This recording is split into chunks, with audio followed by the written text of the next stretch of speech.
Anthony Scaramucci, the Mooch, back here on Mea Culpa. So good to see you, my brother. It's been way too long. So much to talk about. How much craziness has taken place between the last time we saw each other. I'm just going to jump right into it and ask you a question that's like on everybody's mind, literally, at least mine. Yeah. Admiral Bradley told Congress that the United States watched two men clinging to a capsized boat in open waters for nearly an hour. In fact, it wasn't even a boat. It was wreckage from the boat before they launched a second fatal strike. Anthony, you see this as military caution or moral bankruptcy at the highest level? Well, it's a lot. There's a lot there. So I want to start out with where the right is, if you don't mind, okay? Because the right has totally jumped the shark on this. They've moved into crazy land. You've got people like Megyn Kelly saying, well, I want to see people suffer. I want them to burn in the water and all this other stuff. And that's the theory of, well, they're drug dealers and they're hurting our children through all of the drug trafficking that's going on in the United States. Okay, so that is a segment of our population. But now I'm going to talk to you as a rational, reasonable person, someone like you that went to law school, and talk about libertarianism and rights. And whether you like it or not, we have to protect the innocent by offering the guilty the presumption of innocence, Michael. That is a time-tested truism that makes societies fair. It makes the judicial process seem as impartial as it can be in all of the liberal societies that believe in freedom. And so to go in that direction and to start shooting at people, and then when they're in the water floating, when they are no longer a quote-unquote enemy combatant, if it's terrorism, or they're no longer a quote-unquote a threat if it's a war, you're in direct violation of all the principles of wartime, and you're in the direct violation of so many different things in war crime statutes. So now the question is, who's at fault? How does the military explain itself to the Congress? And then you get into the question, which you know as an American Jew, Michael, is the question of all time. And I'm going to answer it with the following rhetoric. You ready? Well, I was just taking orders. Yeah. Okay. And you know that is not a defense in my mind. So Bradley is probably before the Congress disclaiming some culpability, saying that he was in direct orders from Hegseth or potentially President Trump. And he's also explaining the ambiguity of the law to try to offer some defense to himself. But frankly, it looks terrible for the U.S. And there's a reason why we're 7th on the Human Rights Watch list right now, Michael. Hey, Mooch, let me ask you this question, because I was on TV saying it. I've been saying it on my Substack, on my YouTubes. I don't believe that this is a war crime.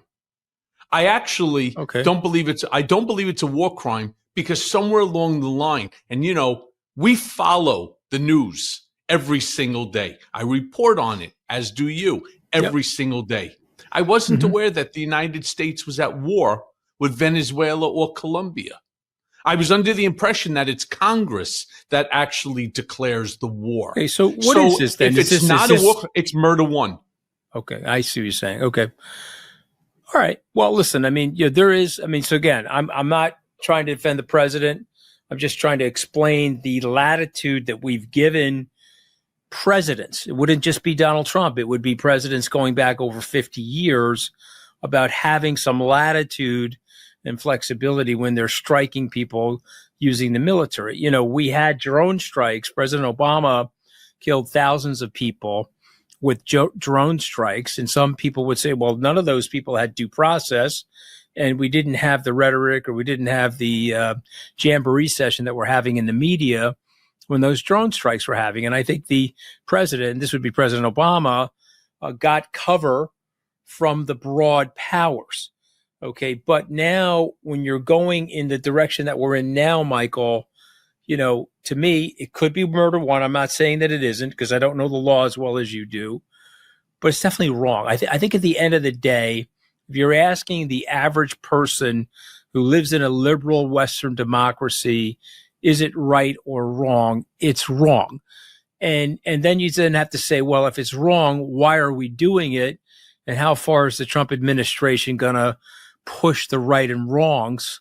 And I think this is a bridge too far. And you know what? They know it's a bridge too far because They do. the president has backed away from it. Hegseth's trying to say, oh, I wasn't in the meeting. I stepped out. I don't know what you guys are talking about. I think the president also said something recently. I laughed because you know him and I know him. He's like, oh yeah, that's very bad. He's like trying to get himself. Doesn't really sound good. Doesn't sound good. But you think he's trying to get him. He's trying to pull himself away from it. Well, which is finally a smart move because the Pentagon right now is claiming that this is rules of engagement, but the problem is something that you just brought up. Watching helpless men die while floating around in the ocean for an hour, while these guys back here debating the next move, it just doesn't sit with America's image as a global moral leader. Well, I mean, again, what image have we really had in the last 20 years? If we're going to be honest about America and be very self-reflective, we started a unilateral war against Saddam Hussein. Was he a bad guy? Yes. Did he do nefarious things? Yes. Did we fund Saddam Hussein? Did we fund him during the Iraqi-Iranian war? We did. Did we fund Osama bin Laden during the Afghan-Soviet war? We did. So there's a lot of ambiguity. And so when you're saying, where is America? If America wants to reclaim its moral standing, then we have to find leaders.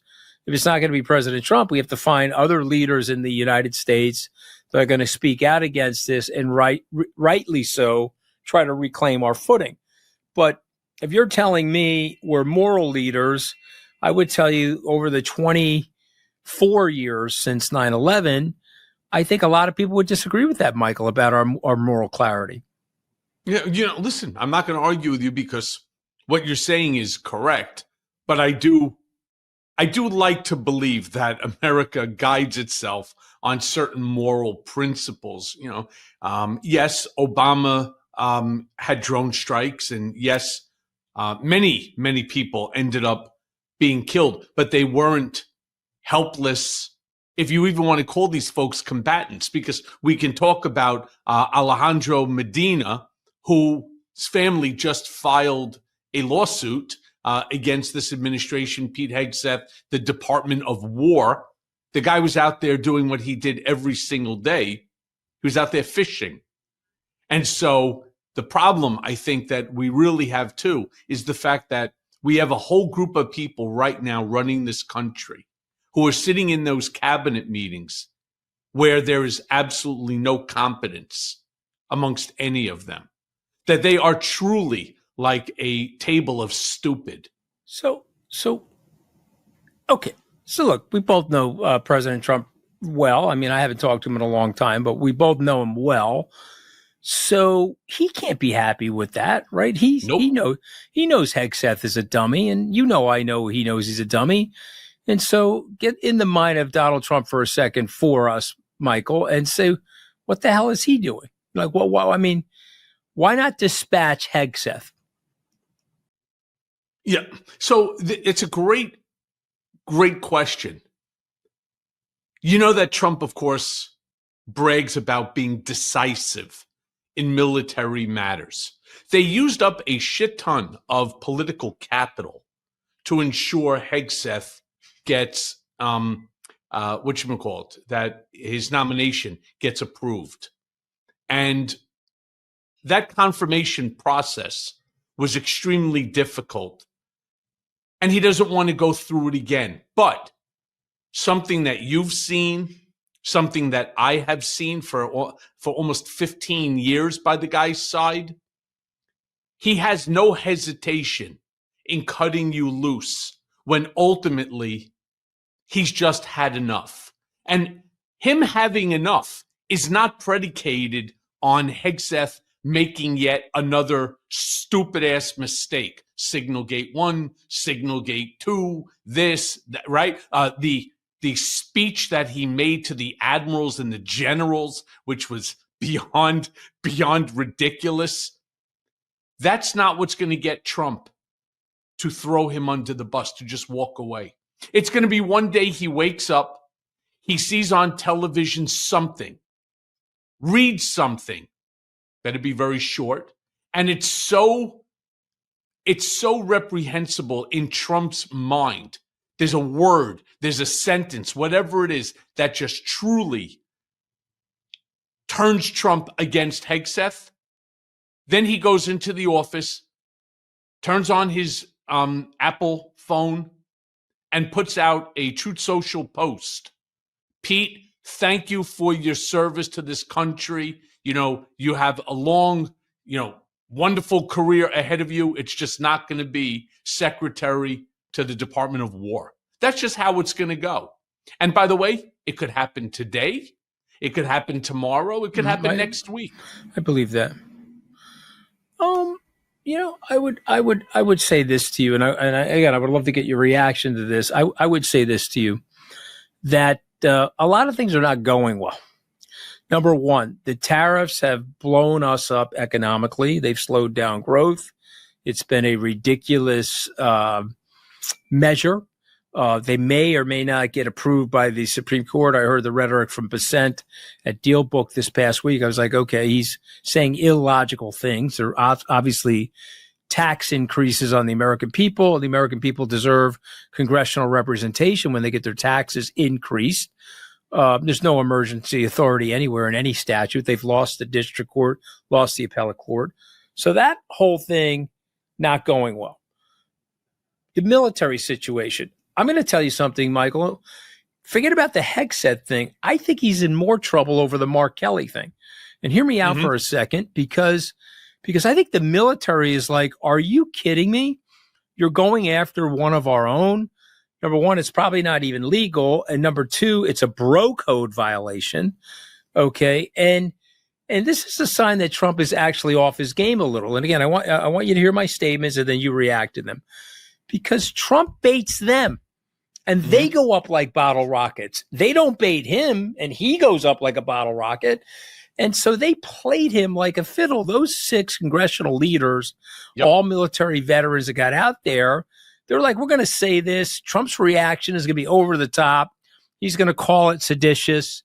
All Trump had to do, Michael, is say, hey, I agree with those guys. Hey, we finally found something that we agree with. Those 6 Democrats and me, I've never given an illegal order to anybody, nor would I ever. And look at that. We just found something that we agree with. Exactly. Our common ground. Bam, Michael, bam. They baited him. He went up like a bottle rocket. And the great ass kisser Hegseth says, well, now we're going to have a military tribunal and effectively try to court-martial Kelly. And I have heard from sources, retired military, and I've heard from my friends up on the Hill, that the military has gone to Thune and gone to McConnell, gone to Schumer, and said, hey, this is not working for us. Okay, and you guys better figure this out. And I see Trump on his back foot and off his game, because that's something a 2017 or 18 Trump wouldn't have done. Okay, I'm off my soliloquy. What say you?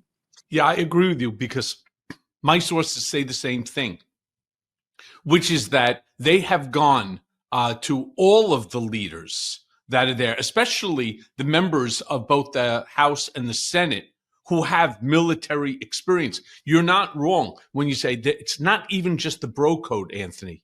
Bro code exists between you and me. This goes deeper than that. Mark Kelly is a national hero.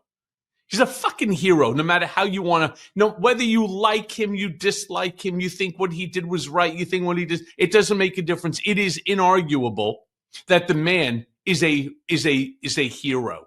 42 combat missions as a naval aviator. He's an astronaut. This guy he's a military's military, and nobody is sitting back and just allowing this man to be denigrated. It's almost like the guy who's sitting on the bench for a football game who's going after the star quarterback that's going to be going to Stanford. You know what I mean? It's ridiculous. You cannot go after Mark Kelly for doing something which is militarily wrong. The guy is above reproach. And you know the worst part for this administration and for Hegseth and all of these others? People like Mark Kelly. He's liked on both sides of the aisle. So it is a stupid move. It was exactly as you just said. They baited him. He fell into it. And now he has to suffer from it. No different than what Gavin Newsom does to him every single day. So let me ask you this: is he off his game though? What's wrong? Yeah, you know the guy. He is off his game. You know why? So what's wrong? Yeah, he doesn't have his core people around him. People who actually, one, know him, and two, people who actually cared about him. Now, he didn't really have that as much in 2016, 2017, but he had enough good people around him who knew, whether it, say, Ivanka, right? As much as I hate to say it, even Jared, they cared about him. They cared about themselves more, but they cared about him. There were people that were around him that actually offered him sound advice and said, Mr. President, like I did in the Oval Office, you can't do that. Can I give you an alternative option that's not far from what you want, but let's just call it a different route. Let's water down the poison, so to speak. Right now, every one of them knows that they shouldn't be in the position that they're in. From Pam Bondi to Kash Patel to Pete Hegseth to Scott Bessent to all, none of them believe that they're in the position, Howard Lutnick, that they should be in. So what do? They know he likes this bravado, this fake tough guy sort of bullshit. So just as soon as Hegseth sitting there, he wants to attack, for example, Mark Kelly, based upon he claims one of the pins is off kilter. Serious? You really think that there's a guy that's going to turn around and say, you know what, Pete, you're right. You went ahead and, as he said, we both have military experience. I managed a platoon. Hey, putz. These guys managed 100,000 soldiers at a clip. You're talking to generals and admirals. He's talking about his platoon. That's how wildly stupid this group has become. And all they care about, Anthony, is being on TV. Mike Johnson is on television more than he's actually in the House. More than he's speaking to anybody. It's all putting on the makeup, making sure his cheeks are nice and rosy. He looks like a fucking a Hardy doll, the old porcelain ones that they make up the sheets. This little freakazoid is sitting there on, whether it's on Hannity or whether it's on Megyn Kelly, sitting there with his wife. All they want, all of them, is to be on television. They all want to be TV stars like the way Trump was. It just doesn't work. So if you don't mind, again, I want to stay on this track for a second. And everybody, welcome to the Anthony Scaramucci show. All right, I'm sorry because Michael, I don't spend enough time with you. I'm getting some of your insight, the reason people are listening to this show is they want to get your insight. But I just feel, and maybe I'm wrong, but I just feel that you're in a situation now where you're at the edge of implosion. And so just hear me out again. I believe 6 months from now, they wounded him with the Epstein vote. They told him, we're not going in your direction. He had to go 180 and say, I approve of this, when he had no choice. He was trying to suppress it. And again, I'm not even saying there's anything bad in there for him. I don't know. But I'm just saying that was a wound that showed those people they can go against him without generally big repercussion. And so 6 months from now, in the heat of these midterms, I predict a lot of these Republicans are going to break from him, and it's going to further liquidate and weaken his power. Am I wrong? No, I don't think you're wrong. Okay. And I don't think you're wrong about the Epstein file, because I don't, and I've said this many times, I just don't see him as, again, knowing him for as long as I have, since 2006, I just don't see him as one of those guys. He's just not really comfortable in his own skin within which to be like that. But we'll see, because ultimately the files will be released. But there are already signs of cracking in this Republican Party. When you have Marjorie Taylor Greene, when you have Nancy Mace, when you have who else came out the other day? Alyssa Stefanik, Yep. right? And then you have, there's like a handful of them that are coming at this entire Republican Party, saying not only is what you're doing in this respect or this respect wrong, but the way you treat us as women is wrong, attacking Mike Johnson. And don't be shocked if within the next 30 days we see a vote put on the floor within which to remove him. Because I can see somebody like Marjorie Taylor Greene doing that, because she has a real disdain. Last minute holiday shopping? Well, it's basically a punishment for people who didn't do anything wrong. I mean, you're running out of ideas. The stores look like crime scenes. And don't even get me started on parking. So let me save you and your sanity, because Aura Frames is hands down the best last minute gift that still feels thoughtful and personal.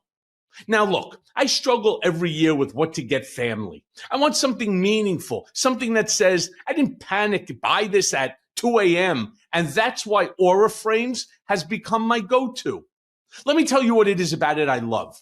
Aura lets you share photos or videos from any device, and they instantly appear on the frame, whether the frame is in your home, your office, or your mother's place 3 states away.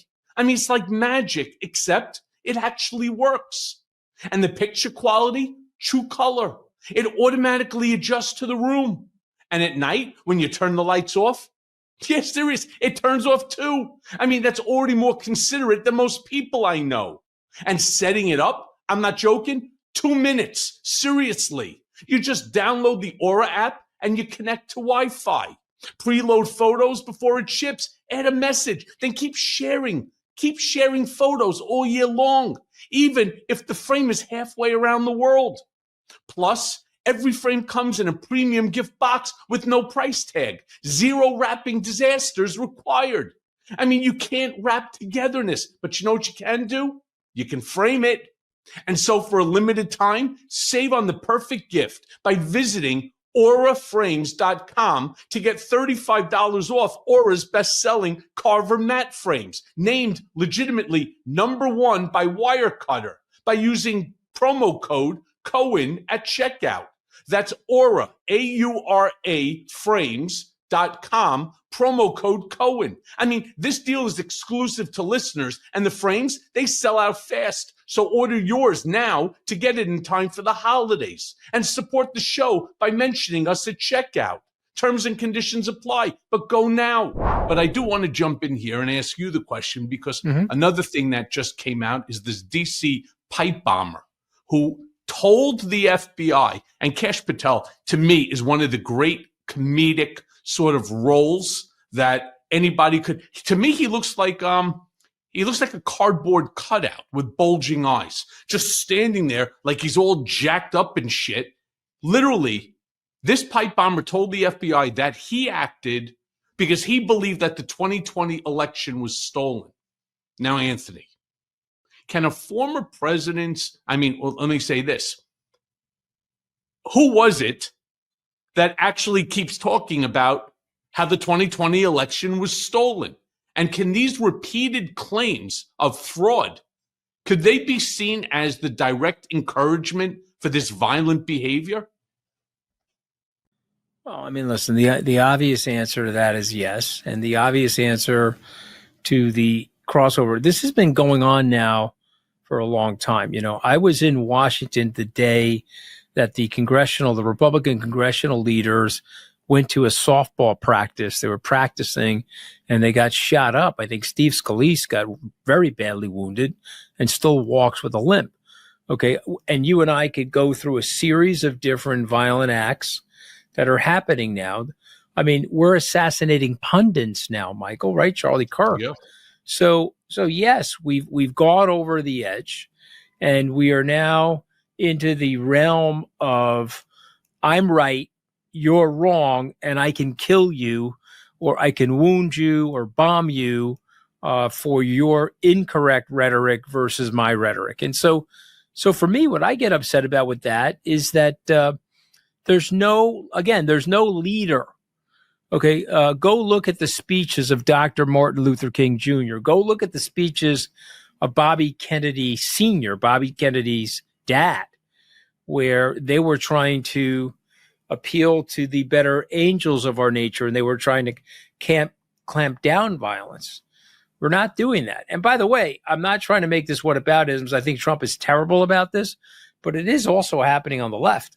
The left is calling for it too, and it's bad.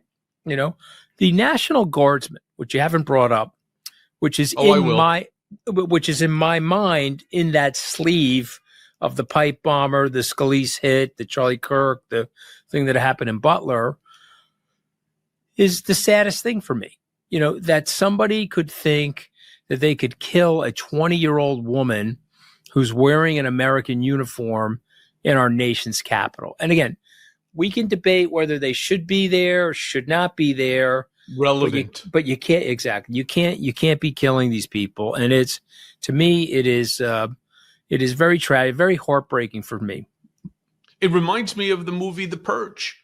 I mean, that's like where we're getting, where each side is looking to purge the other. But the real question, I guess, that we should be asking ourselves is, how do we separate personal responsibility from political influence when a citizen uses political lies to justify these attempted domestic terrorist acts? Such a great point. You know, it's terrible. Well, what's the answer? There's no answer. But look, you know the answer, and I know the answer. But that's okay. Michael, is there any? You said there's nobody in Trump world that's going to stop it. You know his instincts are terrible when it comes to this sort of stuff, and so we know the answer. This needs to be denounced, and we need it. You know, you know, and you said this to me once, and I thought, geez, that'll never happen. You said to me he should call a meeting with George W. Bush, Joe Biden, Barack Obama. You remember saying this to me? I sure do. They should get to a microphone and they could say, listen, whatever our disagreements are here and whatever the mudslinging was against each other, all of us are here in unity. Yes, to talk about the violence and to all suggest that this is terrible and to walk it back. Okay, what are the chances of that happening? Hell will freeze over first, right? Or no? Well, as I would say, slim to none, and Slim already had a heart attack and is in the ground. You know, he died of Ozempic poisoning. He lost so much weight, he actually faded into nothing. Right? Yeah. Well, he was told, who was he talking about when he was mentioning all that? Lutnick. Yeah, I mean, by the way, since you brought, look, I got to be honest with you. Look, I know Howard 20 years longer than I know Donald. Yeah. And the crazy thing is, you see Howard standing there, his buttons are like screaming for mercy. You know, let me ask you something, okay? What happened to him? I mean, a lot of people are calling him Howard Button Lick or Coward Nut Lick. I mean, what happened to him? He wasn't like that, right? Was he like that? I don't remember him being like that. In fact, he's not even close with Trump. He became close with Trump literally when I asked him for $1 million to come to the presidential inaugural ball. That's when he really, and yeah, he's asked Trump once, and we went. I went with Donald to the what's the battleship over there in the West Side Highway, the Intrepid, where he was sitting on the board, and also they were doing a Wounded Warriors project. And when Trump was doing it for veterans, Howard started to call around, but they've never been friends. It's not like Trump ever went out for a lunch or for a dinner with the guy. All of a sudden, he starts coming in. Howard's making real money, starts dropping down money left and right. And all of a sudden, he catches Trump's attention because that's what he wanted. That's what he needed. Well, now all of a sudden, he makes himself into this, position, this economic position, and he's raking the funds in. I mean, they just made an announcement that Cantor, run now by his two sons, neither of whom have any experience in this industry at all. By the way, they're doing more today in terms of profitability than Howard did in the 30 plus years that he's CEO of Cantor Fitzgerald. They're up over 25%. Yeah, hey, I wonder how the fuck that happened. How does something, oh, now all of a sudden they're involved in crypto, they're involved in AI and so on. Really, truly, truly phenomenal. I mean, maybe Howard should retire and let the kids take over when you have 25. You know what this reminds me of, Anthony? I remember a bunch of guys who they had seats on the stock exchange and they ran whole sectors of the market. And they were making money hand over fist because they controlled the market. Then all of a sudden electronic trading came in. Every one of them lost their ass. Every single one of them lost their ass. Why? Because they didn't control the game. And this is the same thing here. These two kids, and I know them both, they're wonderful children. They're wonderful people. But they have zero experience. And to be able to pull down a 25% return year over year, I don't know. That's pretty freaking special. I don't know. Where does it go, though? I mean, there's no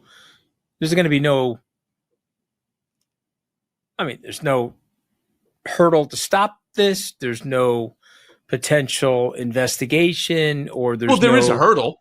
There is a hurdle. It's going to come hurdle? It'll come in 2026 Tell me what it is. When Democrats take the House and or the Senate or both. Okay.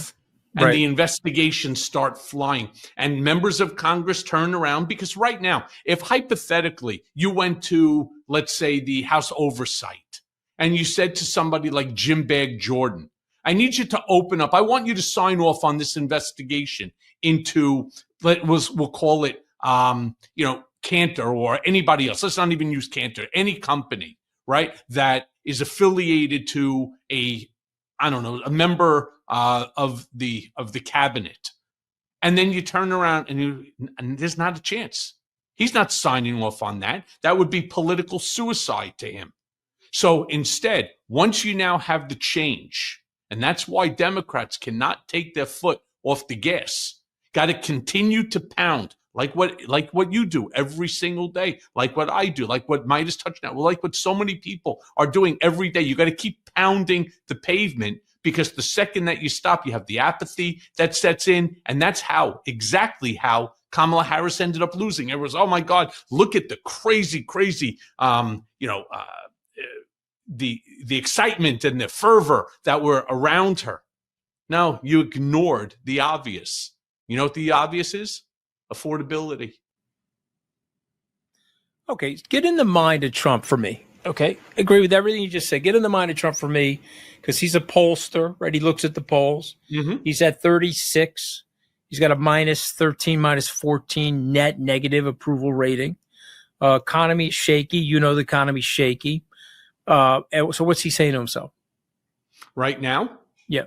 Sadly, the folks that are around him are giving him wrong information. And yes, while he'll see it, Mr. President, you know those polls don't mean shit. You're the first one to say that they don't mean anything. Let me show you what this group is saying. All right. He's not accepting the reality. Maybe because there's no chance he's running again. Maybe right now he doesn't even care what his favorabilities are. He is now truly the mega billionaire that he always wanted to be. Not the billionaire that has $1 billion worth of buildings or assets. I'm talking about the billionaire who's got mega billions in cash sitting around just waiting for him to do something with it. That's why I don't think he gives a shit about the favorabilities. It's also why when he goes ahead and he has them slap his name, for example, on the U.S. Institute of Peace. I'm sure you've all seen that, right? Now it's no longer the U.S. Institute of Peace. It's the Donald J. Trump Institute of Peace. I mean, this is not a normal move. He turns around and he says, well, it should be me. My name should be on it. He thanked Marco Rubio, said you probably had something to do with it. It should be me because I've already settled 8, 9, maybe even 10 wars. Anthony, let me ask you, does this strike you as ego building or ego branding, a publicity stunt, or you think it's a calculated way to rewrite the history of American diplomacy? Man, it's bad. It's just bad, Michael. You know it's bad, and there was no need. There was no need for him to be this polarizing because you didn't think that, I didn't think that. Well, we were both working for him. We thought there would be a less polarizing message. We thought there'd be a guy who was starting his 70s. He's about to start his 80s, but he was starting his 70s, and okay, he's had some measure of success. He's starting his 70s. Why not try to be a post-partisan or transformational leader? But he just didn't have it in him, and he's taken us now to this great polarity. I mean, guaranteed, if a Democrat gets a hold of that job, that name, all that gold leaf, all those pictures and the presidential wall of fame or whatever he calls it, they're all coming down. But I think he's going to be able to keep the money, don't you? It depends. It really, truly depends. A lot of the money is shielded through various different Trump entities, which, interestingly enough, is not the president's. It's now part of the trust. And if it's determined that that money was collected or obtained by an illegal manner, it could place Don or Eric or anybody else in trouble. No different than like what happened to Alan Weisselberg. Don't think for a second that the next person that comes in, the Democrat, doesn't want to allegedly right the wrongs of presidential abuse in power. And so they turn around, fuck you, we tear that big, beautiful ballroom right down. You remove it. You take the name off of the Trump Center for Performing Arts. You take down that giant 50 by 50 picture of him in front of another building, the economy, the trade building. You turn around, you take his name off of this building. You turn around, you take that Arch de Trump that they want to put up, right? And then you turn around and you actually redo in 3 years the new commemorative coin. And then you try to collect all the commemorative coins that only have his face on the front and back, right? Which is designed to commemorate our 250th anniversary. So, yeah, whoever comes in next, assuming it's a Democrat and like a Gavin Newsom type, the first year is probably going to be dedicated to unraveling the stuff that Trump did, which kind of brings me to this crazy notion. Why is any of this happening in the first place? And the answer, if you ask Trump, is his belief that by lending his name to these various different things, it demonstrates credibility and strength. You think that he actually believes the institution benefits from his name attached to it? Or is this all about just his perception of legacy and ego? See, I'm going to answer it in a very simplistic way. I think he's driven by money, which you just pointed out, and I think he's driven by attention. He wants you talking about him, me talking about him, he wants the rest of the world listening about him, and I think it's that short term. I think he gets up today.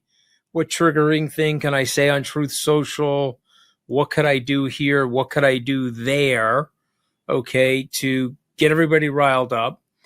And since my name on the Institute of Peace or the Arc de Trump is going to trigger liberals, then that's great for me. The more people that I can trigger and the more heads I can explode, like when he was dropping shit out of the F-15 on the No Kings Day with the artificial intelligence, or he was sitting on the beach with Netanyahu, he knows that it's absurd. When I don't want to use the word on your show, but he used a horrific word on Tim Walz, and, I mean, he knows that shit is wrong. He knows this, but he knows that that's going to trigger people and it's going to make their heads explode. Like, how could this guy be the president of the United States? You follow what I'm saying? I sure do. Since we're talking about, how people perceive him, obviously the recent Putin-Modi summit reportedly play Trump like a pawn. That Putin is playing, and so is Modi, playing Trump like a pawn, exposing America to risk without any clear policy. Anthony, they're constantly talking about the various policies, that this has been the most successful presidency in America's history for the beginning, for the first year, and so on. And I'm still trying to find, if you go on and you look, show me a single policy that has actually, I'm not talking about executive order, I'm talking about a policy that has now been put on paper, whether it's one of the, 90 deals in 90 days, even the tariff doesn't come with a policy. Is this intelligence failure? Is it leadership negligence? Or you think it's a structural vulnerability that's created by Trump's impulsive style? Yeah, I think it's the second part. It's the impulsive style, and it's a lack of check. There's no balance to what he's doing. And I think it's going to continue to blow out of control. And I think he's going to get into a situation because, Michael, you know this as well as I do, there's no Trump third term, and he's a decaying every day that goes by, and particularly it's going to accelerate after the midterms. He becomes a decaying political asset. You ever try launching a podcast with zero experience? Well, let me tell you, it's like being tossed into a cage match with a grizzly bear, blindfolded, wearing clown shoes. I mean, when I started Mea Culpa, I thought to myself, come on, how hard can this be? Well, script writing, logos, production schedules, ad deals, and don't even get me started on the tech setup. I mean, I felt like I was decoding the damn Matrix. If only I had Shopify when I launched this beast. Shopify is the platform behind millions of businesses across the globe, responsible for a whopping 10%, you hear me? 10% of all e-commerce in the United States. And my friends, that's not hype. That's a fact. From big names like Mattel and Gymshark to folks just getting their hustle off the ground, Shopify's got their back. I mean, you want a gorgeous online store? Shopify's got hundreds of sleek, ready-to-go templates that make you look like a design god. And AI tools? Yeah, they've got those too. Writing your product descriptions, jazzing up your images, maybe even making you sound smarter than you actually are. I mean, not naming names or anything, right? I mean, need a marketing squad? Shopify's built-in tools let you hit email, Instagram, TikTok, wherever your customers are scrolling or doom scrolling. And listen, Shopify handles it all. Inventory, returns, international shipping. I mean, they are the ride or die business partner that you never knew that you needed. So if you got a big idea or even a little one and you're ready to turn that dream into a reality, head over to shopify.com/Cohen. So if you want to see less carts being abandoned, it's time for you to head over to Shopify and sign up for your $1 per month trial and start selling today at shopify.com/Cohen.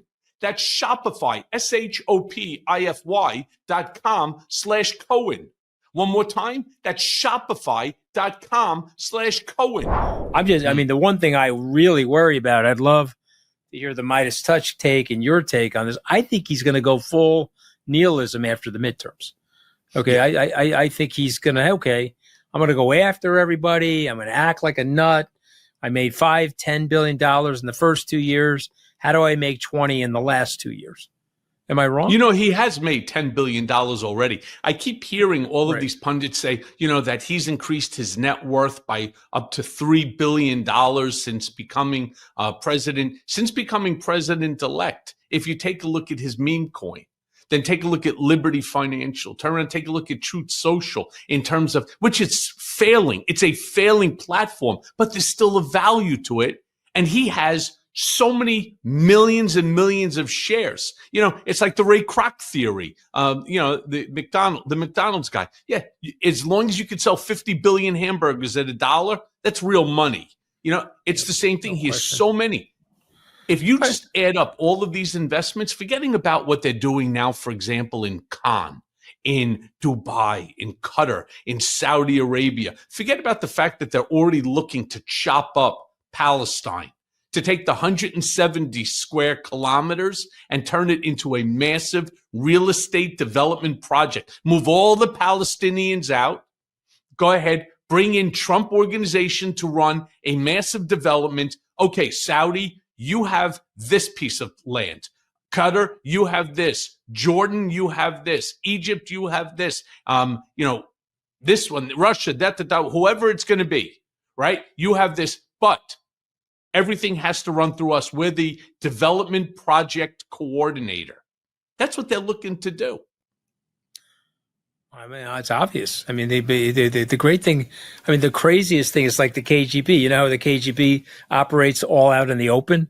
Mm-hmm. Trump's doing it all out in the open. It's so bald-faced. But Michael, before we go, Ukraine, they're going to be at war after the Trump administration's over, right? There's no end to that war, right? Yeah, I don't think this thing ends anytime soon. Will it be over? It depends. If Ukraine gets the support that they need in terms of missiles and the real heavy artillery, they could actually start to make an impact. I mean, think about the fact that Russia indiscriminately bombs Kiev. Now, I've been to Kiev. Kiev is beautiful. The architecture is beautiful. The people are beautiful. They're blowing shit up in Kiev. What do you think happens to Putin if all of a sudden one of these, these real missiles, ends up going right into Red Square and takes down one of these 40-story buildings that collapses into the 38-story building, and like a domino effect, you start seeing real serious damage. What's Putin going to do? You think he's going to start a nuclear war? Let's just take that off the table. This is war. You are every day shooting off these missiles. You're killing Ukrainians every single day. They're fighting back. And he'll also have all of NATO coming against him.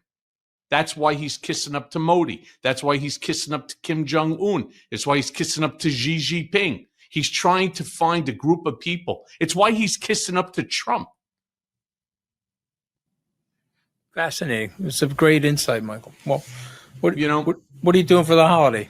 I got a lot going on, but I do have two more questions for you, pal. All right, go ahead. I can't let you go. I finally got to you. All right. Let me hear. So you have, for example, media coverage is fixating on Trump nodding off in these high-level meetings. All right. You think this is simply theater, or could these moments actually indicate a dangerous disengagement from policymaking? Wow. Such a good question. All right. So I'm going to answer with disengagement of policymaking because I think he's lazy. What do you say? I say you're 100% correct. All right. Go to I the say next you're question. 100% correct on. Yeah. Well, not yet. Hold on. All right. We need to explain it to the listeners. You and I know Trump. He's bored. You know 100%. The old expression, Anthony, okay, enough of me talking about me. Now you talk about me. Yeah. That's the mantra of Trump. Yeah. It should literally be hung up over his bed. Doesn't like the job, but likes the pageantry and the attention associated with the job. But that nitty-gritty stuff you're talking about, he has no interest in. Zero. So another, how many times, Anthony, you and I sitting, if you're not talking about him, even if you're talking about him to him, he completely distances himself from the conversation. It's, when people would say to me, but he reads every single day. I've never seen anybody read the newspaper or all of the newspapers. He would get a stack of 15, 20 newspapers, go through them. He's not reading the news. He's looking for articles by headlines to see if he's in it. So it's a very interesting way of operating. And the way that he operates is simply by people bringing him faxes and emails and things like that. If each and every one of them didn't turn around and blow smoke up his ass, this is the greatest president who is now doing things that nobody else, Sleepy Joe Biden, and they all do. Anthony, remember getting every single day the talking points memo Sometimes I would Yes. write them along with, Yes. others, right? Yes. You remember getting those talking points memo? And when you go on television, these are the things that you must say. Did you ever notice that all of these folks that go on television, from MAGA Mike Johnson to every member of the cabinet, to every single person that's out there, including like Scott Jennings, right? They all get the talking points memo and they follow it to a T. Yeah. You find that? Yeah. You think that's effective? For their base, I do. And we talked about this, you and I, 10 years ago. This was a Roger Ailes. Bill O'Reilly used to call it the talking points memo. Remember, he used to read his talking points memo, his introduction. Mm-hmm. And I do think I think what we've learned from Trump's communication style is, for his base, Michael, repetition is everything. And so I do think it works. Again, it's not working on you, probably not working on your viewers or listeners, but on his base, I do believe it is working, yes. But is it working on the base that ended up voting for him, the base of, say, independents, or as we used to call them, remember we had the placards made, the silent majority? The silent majority is not MAGA. They're a whole breed of fucked up, right? We put them to the side. They're approximately 30% of the Republican Party. Right? They're just so fucking delusional that they're willing to burn down their own house because Trump said that, there's water coming into the area. They're a whole breed of stupidity. I'm talking about independents, and I'm talking about the silent majority that turned around and said, you know what? I want a businessman in the White House because I think he's going to do things that are good for me, as opposed to the politicians where everyone believes that they're just all corrupt.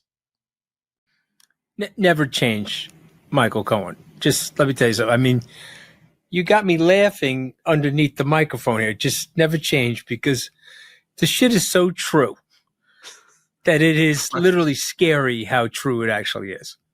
So, all right. So, Anthony, final question here. Go ahead. Watching all of these stories unfold, things that we talked about and things that we actually didn't even get a chance to. The deaths at sea, the radicalized citizens, the international manipulation, blah, blah. Which moment scared you most about the state of the country? And which gave you hope that the system might still work despite Trump's chaos? Well, it's the same thing. It's the military.